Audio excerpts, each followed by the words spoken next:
রাধে রাধে।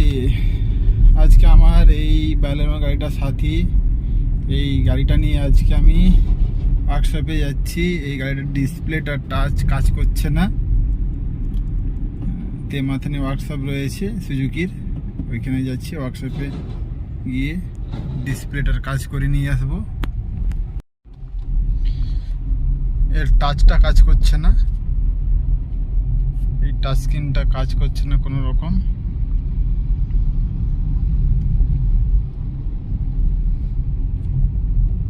আমার গাড়ির ডিসপ্লেটা এখনো পর্যন্ত শোরুমে আসেনি, কিছুক্ষণের মধ্যে এসে যাবে। তাই আমি ওয়েট করছি, এসে গেলে আমার গাড়ির কাজ শুরু করবে। ফাইনালি 3 ঘন্টার মধ্যে আমার গাড়ির কাজ হয়ে গেল। আমি এবার বাড়ির উদ্দেশ্যে রওনা দিচ্ছি। নতুন ডিসপ্লে লাগিয়ে দিয়েছে। চলুন, বাই বাই।